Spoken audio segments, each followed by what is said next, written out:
This is where we believe. Here's Curry for the record. It's good! There it is! Hey, this is Ron PMC right here. Me, Molly, Mitch. I just want to say thank you all, and as always, fuck everybody else. I love you. They're on top of the NBA world. Bonjour, bonsoir, bienvenue dans Retro Warriors, votre podcast consacré à l'histoire de la franchise des Golden State Warriors. Pour ce 4e épisode, direction les années 90 pour faire un zoom sur Latrell Sprewell. Qui était ce joueur drafté par les Warriors ? Personnellement, en tant que fan des Warriors, c'est un nom que je vois circuler assez souvent.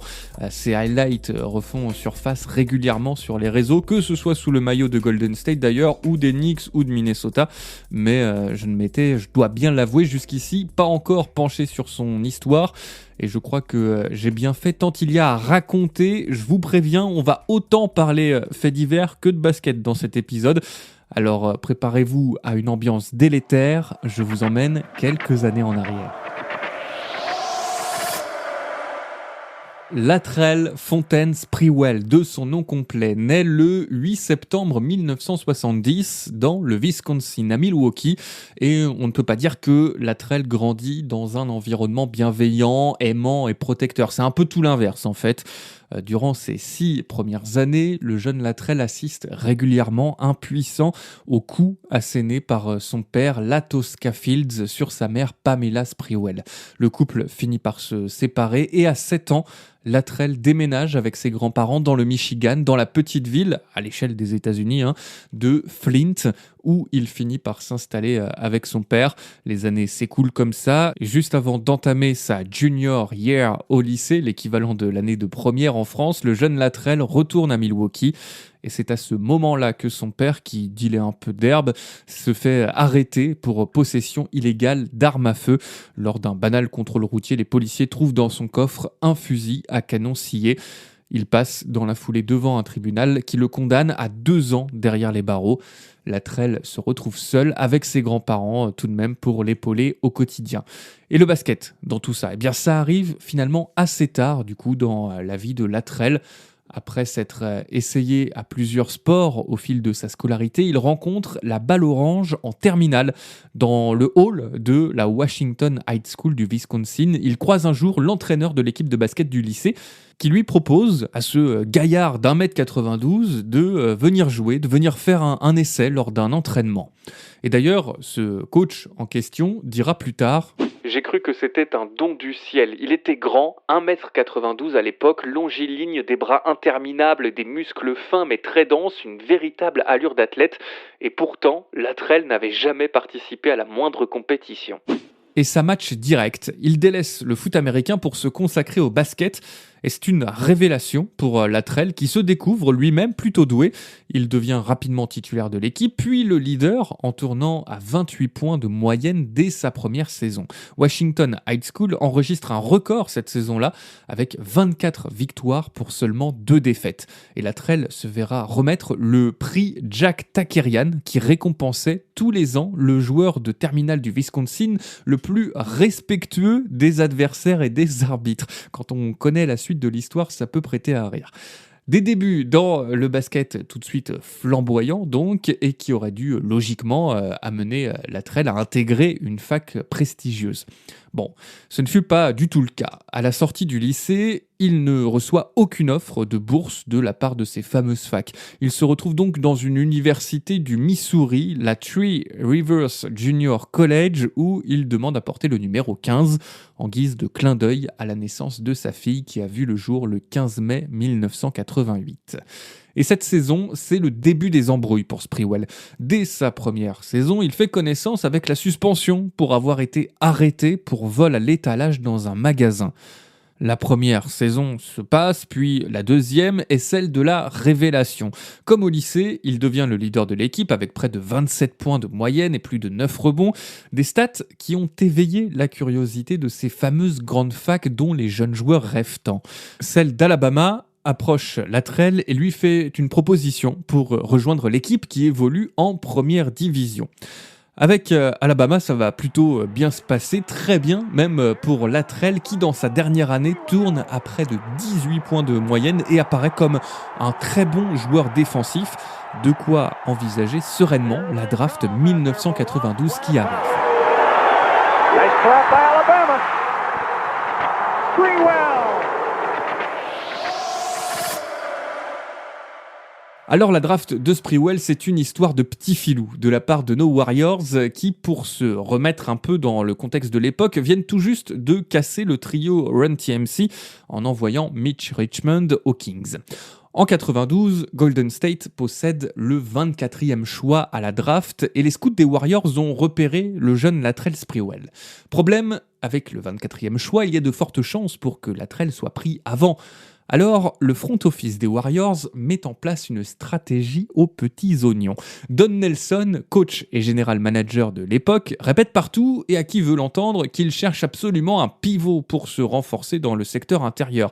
Il veut de la taille, un big man pour sa raquette. Et en même temps, les scouts des Warriors avaient repéré Sprewell, avaient échangé avec lui et avait été séduit par le parcours du bonhomme. Ayant commencé le basketball tard, sa marge de progression était donc immense. Mais étant les seuls à avoir détecté la pépite, il ne fallait surtout pas qu'une autre équipe s'y intéresse. Alors pour n'éveiller aucun soupçon, les Warriors n'invitent que des joueurs intérieurs à leur camp d'entraînement et ils demandent en parallèle à Latrell de ne pas venir à cette session qui permet aux équipes NBA de jeter un dernier coup d'œil sur les potentiels futurs recrues. Déjà pour le moins très têtu, Sprewell se pointe quand même au camp des Warriors. Don Nelson, toujours dans son rôle, ne lui adresse même pas la parole, à peine un bonjour paraît-il. De toute façon, Latrell se rate complètement ce jour-là. Il est à côté de ses pompes, l'ombre de lui-même sur le terrain. Pas de quoi susciter l'intérêt d'un éventuel autre recruteur. Et Nelson ajoute une dernière couche ensuite en déclarant à la presse: on ne risque pas de trouver un joueur de qualité avec notre 24e place. En plus, on cherche un pivot. Et au final, cette stratégie de petit filou fonctionne. À aucun moment avant la draft, le nom de Latrell Sprewell est cité dans les médias. Sa cote ne monte pas en flèche. Les Warriors se frottent les mains. Arrive le jour de la draft, le 24 juin 1992. The Golden State Warriors select Latrell Sprewell from the University of Alabama. Voilà, c'est fait, les Warriors ont réussi leur coup en draftant Latrell Sprewell malgré leur 24e place. Alors forcément, les questions fusent de toutes parts après ce choix. C'est qui lui ? C'est une blague ? Pourquoi ? Nelson répond aux médias, vous verrez bien. Bien des années plus tard, Jerry Reynolds, le GM des Kings de l'époque, dira: ce fut assurément le hold-up de cette promo. Selon nos renseignements, Latrell n'était que le 3e meilleur joueur de son université, c'est-à-dire à peine draftable. Si on refaisait la draft aujourd'hui, il serait sans aucun doute dans les 3 premiers. Chez les Warriors, Sprewell retrouve le numéro 15 qui lui est si cher. Et ses débuts en NBA, franchement, ont tout d'un rêve. Dès la première saison, il se fait une place dans l'équipe et est titularisé à 69 reprises, grâce notamment à ses dispositions pour être un fort joueur défensif. Et de l'autre côté du terrain, il tourne déjà à plus de 15 points de moyenne et est élu en fin de saison dans la All Rookie Second Team. Il claque même un record de franchise en étant le premier rookie des Warriors à taper la barre des 1000 points, 250 rebonds, 250 passes, 100 interceptions et 50 contres. Collectivement, c'est plus compliqué. Golden State termine 10e de l'Ouest et rate les playoffs cette année-là. Saison 2, exercice 93-94. Golden State vient de monter un deal avec Orlando lors de la draft et récupère Chris Webber, futur rookie de l'année. L'équipe s'embarque a priori dans une saison galère à cause des blessures des 2 rescapés du Run TMC, Tim Hardaway et Chris Mullin. Et le malheur des uns fait le bonheur des autres. Pour Latrell, c'est une opportunité d'avoir plus de temps de jeu. Cette saison-là, Sprewell va atteindre le rang de star de la ligue. Il porte avec Webber l'équipe sur ses épaules. Il est le joueur qui a le plus de minutes de toute la NBA. Il tourne à plus de 21 points de moyenne et devient pour la première fois de sa carrière All-Star. Il intègre également la All-NBA First Team, et tout ça alors que le mec est sophomore. Bon, en playoff, c'est une sale histoire, les Warriors se font sweeper, un bon vieux sweep par les Suns, même si Latrell réalise encore de belles performances. On avance, saison 94-95, et là, vraiment, pour le coup, on peut dire que c'est le début des embrouilles. Et pas uniquement pour Latrell d'ailleurs, pour les Warriors aussi. Rien ne va plus entre le jeune Chris Webber et son coach Don Nelson. L'alchimie ne prend pas et le Rookie of the Year est transféré aux Bullets de Washington. Trade également du décevant Billy Owens qui avait été la raison de la fin du Run TMC. Bref, c'est la soupe à la grimace dans la baie et pour ne rien arranger, Latrell va faire parler de lui dans la rubrique Faits divers des journaux. En octobre, sa fille, alors âgée de 4 ans, se fait attaquer par l'un des 4 pitbulls de la famille Sprewell et se retrouve à faire un séjour à l'hôpital pour une sérieuse blessure à l'oreille. Comment va réagir publiquement Latrell? Simplement par cette phrase: Ce sont des choses qui arrivent. Une attitude qui va ternir forcément son image auprès du public et des médias, et au sein de l'équipe, Latrell commence à faire peser une sale ambiance dans le vestiaire. Des tensions apparaissent entre les joueurs et tout éclate lors d'un entraînement en plein milieu de la saison. Latrell s'en prend à Byron Houston, après que celui-ci lui ait mis un coup de coude. Et ce n'est pas les 20 kilos qui les séparent qui vont faire peur à Latrell, qui lui envoie 3 coups de poing dans le visage. Il aura fallu l'intervention de plusieurs personnes, dont Don Nelson, pour séparer les deux hommes. Et cette histoire n'était qu'une première. La saison suivante, nouvelle bagarre, nouveau coéquipier. Cette fois-ci, c'est un role-player, Jerome Kersey, sur qui Latrell passe ses nerfs. À la fin de l'altercation, Sprewell quitte l'entraînement et il serait même revenu quelques minutes plus tard en menaçant Kersey avec une petite poutre en bois. Il lui aurait également dit qu'il reviendrait avec une arme. Une information à prendre au conditionnel parce que c'est ce que les médias de l'époque ont raconté, mais Kersey lui-même, dans une interview post-carrière, a dit que cet épisode de la poutre n'avait jamais eu lieu. Cette année-là, en 95, les Warriors vont suspendre Latrell à 2 reprises pour cet épisode avec Kersey, puis un peu plus tard pour avoir été arrêté par la police en excès de vitesse et sans permis. Et lors de son interpellation, il aurait prononcé des insultes racistes à l'encontre d'un des membres des forces de l'ordre.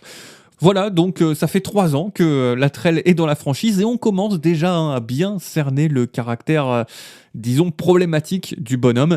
Mais les Warriors marchent un peu sur des œufs avec le cas Sprewell parce que sur le terrain, il faut bien dire que le mec fait le boulot. Quelques stats comme ça pour s'en rendre compte. Lors de la saison 93-94, Latrell a joué les 82 matchs de la saison et a marqué en moyenne 21 points par rencontre. Il reste toujours dans cette zone de points le temps de son passage chez les Warriors, avec un pic lors de l'avant-dernière saison, l'exercice 96-97, avec 24 points de moyenne, plus de 6 passes décisives par match et près de 45% de réussite au shoot. Bref, sur le parquet, il n'y avait rien à dire. Latrell était un leader infatigable qui joue toutes les saisons autour de 40 minutes par match. Il est même le joueur qui est le plus présent sur le parquet de toute la ligue en 93-94 avec plus de 43 minutes de moyenne. On pourrait encore creuser longtemps Basketball Référence et trouver d'autres stats pour dire à quel point Sprewell était un très bon joueur de basket, mais c'était aussi un mec complètement barjot qui pouvait péter un plomb à tout moment ou, dit autrement, un homme qui se laissait rapidement envahir par ses émotions. Mais malgré tous ces bons résultats sur le parquet, en dehors, Latrell n'est pas au max. Déjà, en 1994, quand ses amis Chris Webber et Billy Owens se font trader, l'un aux Bullets, l'autre au Heat, c'est un déchirement pour Sprewell. Il vit très mal cette partie business de la NBA qui laisse parfois le côté humain des choses au placard. Mais au-delà du cas Latrell-Sprewell, la franchise des Golden State Warriors est pour le moins instable durant ces années-là. Après le trade de Webber et Owens, le coach Don Nelson est démis de ses fonctions en cours de saison, remplacé par Bob Lanier, qui sera lui-même évincé dès la fin de la saison, et c'est Rick Adelman qui lui succède. En 95, c'est au tour de Tim Hardaway de quitter la baie, il se fait trader à Miami et nouveau changement de coach à la fin de la saison 96-97, PJ Carlesimo arrive à la tête de l'équipe. Un coach réputé pour être dur avec ses joueurs, pour leur en demander beaucoup en les traitant parfois comme des enfants plutôt que comme des adultes. Et cette saison va être celle de trop. Dès les premières semaines, Latrell sèche des entraînements, loupe des vols collectifs en avion lors de déplacements. En 2 mots, sale ambiance. Première anicroche publique lors d'un match contre les Lakers le 9 novembre. Latrell est sur le banc et alors que les Warriors se font rouler dessus par Shaq et Kobe, Latrell s'en fout complètement, il se marre, il chahute avec quelques autres sur le banc de touche. Énervé, Carlesimo lui dit de se calmer ou plutôt de la fermer. Et Latrell lui répond « Me parle pas comme ça, mec, tu n'es qu'une blague !» La tension entre les deux hommes ne fera que monter à la suite de cet épisode. Vient le 1er décembre 1997, le jour où Latrell franchit la ligne rouge. Ce matin-là, les Golden State Warriors sont à l'entraînement et Latrell s'est, semble-t-il, levé du mauvais pied. Une humeur en partie due aux mauvais résultats de l'équipe qui viennent de débuter la saison en enchaînant les défaites. Leur bilan à ce moment-là, une seule victoire pour 13 défaites. Pire début de saison de toute l'histoire de la franchise. Latrell est agacé par ses coéquipiers et surtout par son coach. Le soir, les Warriors doivent affronter les Blazers. Le matin, le coaching staff prévoit donc une session d'entraînement assez cool et vient un exercice de passe. Carlesimo trouve que Latrell ne se donne pas assez. Il lui dit « Latrell, appuie un peu plus tes passes, mais un peu plus d'énergie. » Latrell répond « Me parle pas, je suis pas d'humeur aujourd'hui, m'approche pas. » Évidemment, le coach va s'approcher et lui demande de quitter l'entraînement. Latrell devient alors d'un coup hors de contrôle. Il se jette sur son coach en l'insultant et le menaçant de mort. Il le saisit par le cou pendant 10 longues secondes avant que les autres joueurs n'interviennent pour finalement séparer les deux hommes. Évidemment, Latrell est immédiatement viré de la salle sur le champ, mais il revient une vingtaine de minutes plus tard, visiblement toujours aussi énervé. À ce moment-là, il n'a qu'un but, en coller une à Carlesimo. Le staff des Warriors intervient juste à temps pour l'en empêcher. Aujourd'hui, à l'image du coup de poing de Draymond Green à Jordan Poole, avec les réseaux sociaux, tout le monde est au courant de ce genre de fait très rapidement. Mais là, nous sommes en 1997 et donc tout ça s'est passé dans l'intimité d'un entraînement. Alors quand les journalistes sont invités à pénétrer dans la salle une fois l'entraînement terminé, ils remarquent tout de suite que Sprewell n'est pas là, déjà bizarre. Carlesimo fait signe à la presse de se réunir autour de lui pour la petite séance de questions-réponses traditionnelle. Et Carlesimo n'avait peut-être pas fait attention, sinon il les aurait sûrement cachés, mais il avait de grandes marques rouges dans le cou.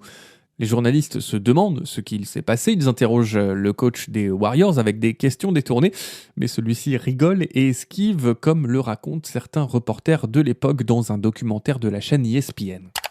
PJ gathered the writers around to give them his usual daily post-practice comments, except that he had huge marks right along the sides of his neck like this. I made a joking comment with, did you cut yourself shaving today? Did you have a bad razor? And he looked at me and he said, no comment. Mais l'info est finalement sortie quelques heures plus tard et les Warriors se sont résolus à faire une conférence de presse pour expliquer ce qu'il s'était passé. We had an incident today, multiple incidents today at our practice, which involved Latrell Sprewell. There were words exchanged back and forth and asked Spree to leave practice and he didn't and the words kind of escalated to some physical contact. Latrell Sprewell ne rejouera plus jamais sous le maillot des Golden State Warriors. Il finira par faire une conférence de presse 2 jours après les faits pour s'expliquer et surtout pour s'excuser. I understand that there are many fans that feel that I let them down. I want to say to them, I'm sorry. Again, I want to apologize to my teammates because I have made a lot of friends here and the Bay Area has been great to me. On notera tout de même qu'il s'excuse auprès des fans et de ses coéquipiers, mais pas auprès de PJ Carlesimo. Alors, la NBA s'est saisie de l'affaire et David Stern, le commissionnaire de l'époque, a banni Sprewell de la ligue pendant 1 an, soit la plus longue suspension de la NBA à ce moment-là, hors affaire de drogue. Finalement, après appel, Latrell ne prendra pas 82 matchs, mais 68, sanction à laquelle il réagit de cette façon. Je n'ai pas étranglé PJ si fort, il pouvait respirer. Je ne veux pas que les gens pensent que je suis un mauvais gars. Je n'ai pas dit que je devais pas être puni, j'ai seulement dit que c'était excessif.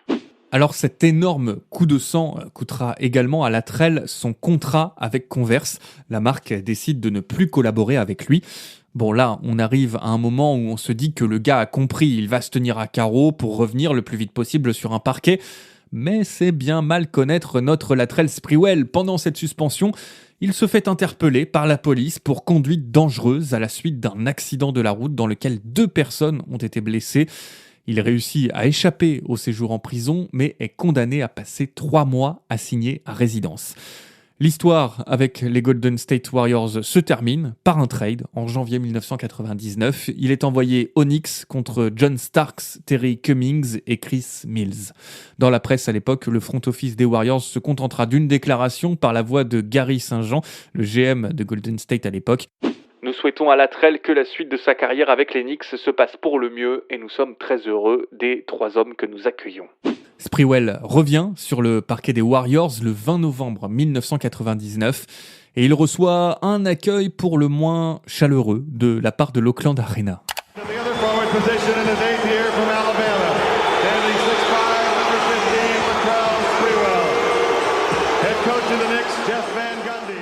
Ce soir-là, malgré les sifflets, Sprewell marque 14 points et les Knicks l'emportent 86-79. Par la suite, Latrell fera le bonheur des fans de New York puis de Minnesota avant de prendre sa retraite à la fin de la saison 2005.